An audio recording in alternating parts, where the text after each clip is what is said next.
If you receive Social Security, SSI, SSDI, or Medicare, there's a new scam making the rounds right now. And it is more convincing than almost anything we have seen before. It does not come from some obvious fake email full of typos. It looks official. It sounds official. And it is designed to catch you off guard the moment you let your guard down. By the end of this video, you will know exactly what this scam looks like, why it is working on so many smart, careful people, and the simple steps you can take today to protect your benefits and your savings.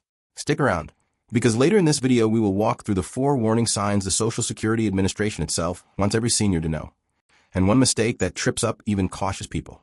Let's start with why this matters so much right now. Scammers do not target seniors by accident. They target seniors because many of you receive steady monthly payments, have savings built up over a lifetime of hard work, and are often trusting when someone claims to represent the government. Federal officials have said that fraud aimed at older adults has become one of the fastest growing categories of financial crime in the country.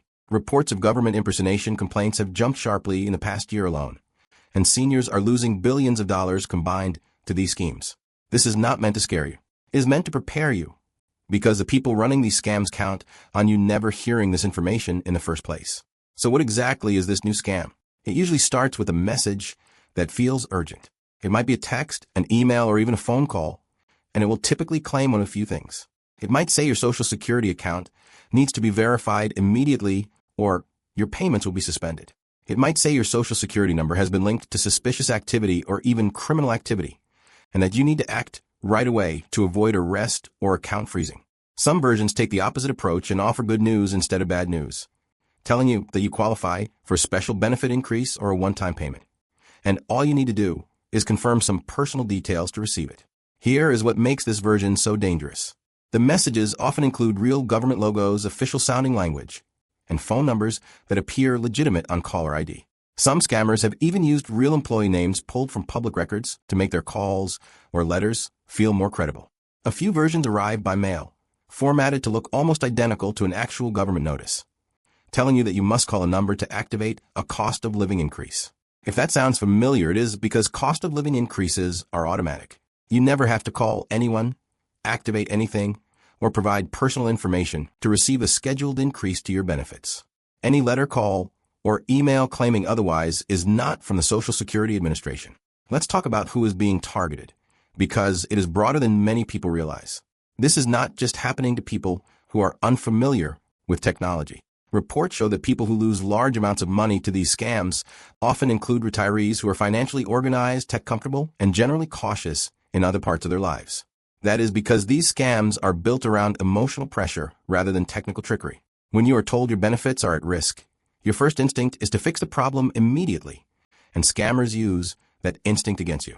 The pressure to act fast is the entire point. It is designed to stop you from pausing, thinking it through, or calling a family member to ask what they think.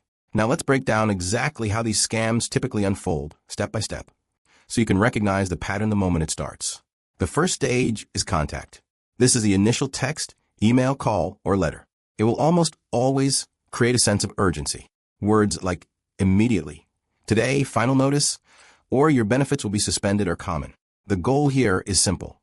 Get your attention and get you nervous enough to keep reading or stay on the phone. The second stage is the request for information. Once you are engaged, the scammer asks for something. This might be your Social Security number, your bank account information, your Medicare number, or a payment through gift cards, wire transfer, or a payment app. Real government agencies do not ask for payment through gift cards. They do not ask you to wire money to resolve an account issue. If anyone asks for payment in that form, that alone is a major red flag, no exceptions. The third stage is pressure to stay silent or act alone.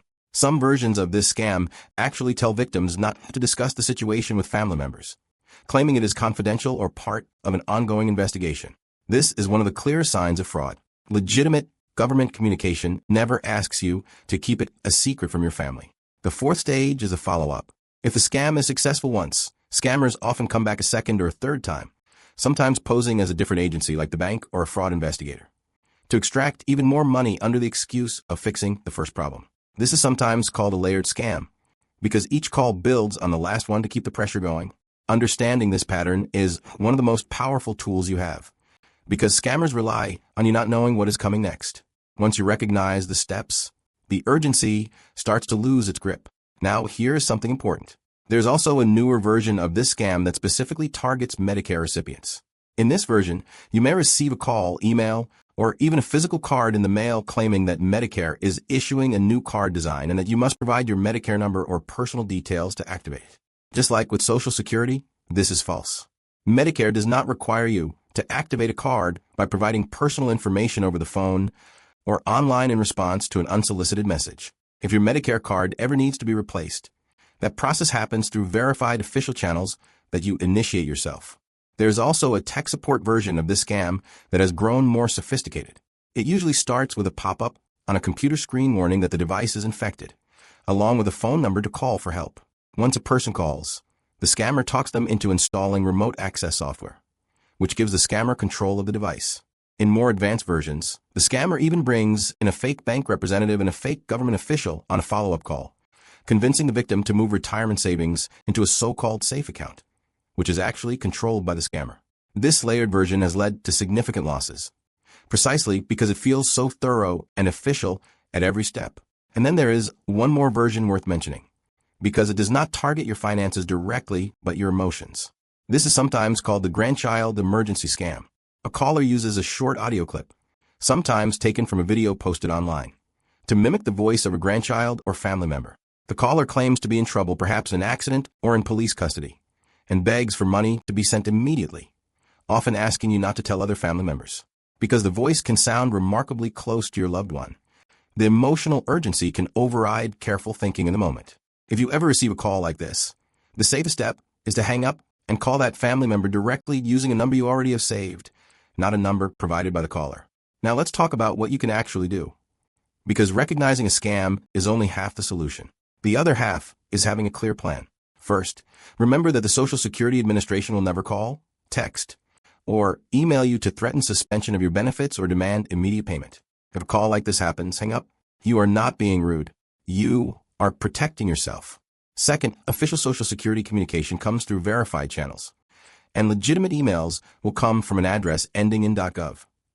If you receive an email claiming to be from Social Security that does not end that way, it is not authentic, no matter how official the logo looks. Third, never provide your Social Security number, Medicare number, banking details, or any payment through gift cards or wire transfers in response to an unexpected call, text, or email. If you are ever unsure whether a request is real, stop the conversation and contact the agency directly using a phone number you look up yourself, not one given to you by the caller. Fourth, if a message tells you to keep something secret from your family, treat that as one of the strongest warning signs possible. Scammers isolate you on purpose, because family members are often the ones who catch the scam before it goes too far. Fifth, cost of living increases, benefit verifications, and standard account updates from Social Security do not require you to call a number, click a link, or activate anything. If your benefits are changing, that information will already be reflected in your account or in mail that you did not have to respond to first. Sixth, if you ever feel pressured during a call, it is completely acceptable to say you need time to think, hang up, and call a trusted family member or the agency directly afterward. A legitimate organization will never penalize you for taking time to verify. Let's also cover a few of the most common mistakes people make, even after hearing warnings like this one. The first mistake is assuming that because a message looks professional, it must be real. Professional appearance is no longer a reliable indicator of authenticity, because scammers have become skilled at replicating official formatting. The second mistake is trusting caller ID. Phone numbers can be spoofed to display an official-looking agency name, even though the actual call is coming from somewhere else entirely. The third mistake is reacting immediately instead of pausing. Even a short pause to think clearly can be the difference between staying safe and losing money. The fourth mistake is not telling anyone what happened, even after the fact, out of embarrassment. If you ever do fall for a scam, reporting it quickly gives you the best chance of limiting the damage and helps protect others in your community from the same scheme. If you ever want to verify whether a message you received is legitimate, the safest approach is always the same. Do not use any phone number, link, or website provided in the message itself. Instead, go directly to a known official source, such as the Social Security Administration's own website or Medicare's own website, or call the general customer service number you already have on file from a previous statement or card. Verifying independently, rather than through the same channel that contacted you, is the single most reliable way to protect yourself. It's also worth mentioning that these scams are not limited to phone calls and emails. Some arrive as official-looking letters in the mail, complete with government seals and formal language. If you ever receive a letter that asks you to call a number to activate a payment, confirm eligibility, or avoid a penalty, treat it with the same caution you would a suspicious phone call. Set it aside and verify through official channels before responding in any way. Now, let's bring this all together. The scam we have been talking about today is effective not because people are careless, but because it is built specifically to create urgency and fear, two emotions that make even careful people act faster than they normally would. The good news is that once you know the pattern, urgent language, requests for personal information, pressure to stay silent, and requests for unusual forms of payment, you can recognize it almost immediately, no matter how official it looks or sounds. Here is what to remember. Social Security and Medicare will never threaten you over the phone. They will never ask for payment through gift cards or wire transfers. They will never ask you to keep a conversation secret from your family. And they will never require you to activate a routine benefit like a cost of living increase. If any message asks you to do these things, it is not from the government, no matter how convincing it looks. Protecting your benefits does not require becoming an expert in fraud detection. It simply requires slowing down, verifying independently, and trusting that hesitation is never a mistake when your financial security is on the line. You have worked your entire life for the benefits and savings you now rely on, and you deserve to feel confident, not anxious, every time your phone rings or a new letter arrives. Before you go, I would love to hear from you. Have you or someone you know ever received a call or message like the ones we talked about today? What state are you watching from? And is there a topic related to Social Security, Medicare, or retirement benefits you would like explained in a future video? Leave a comment below, because your questions often shape what we cover next.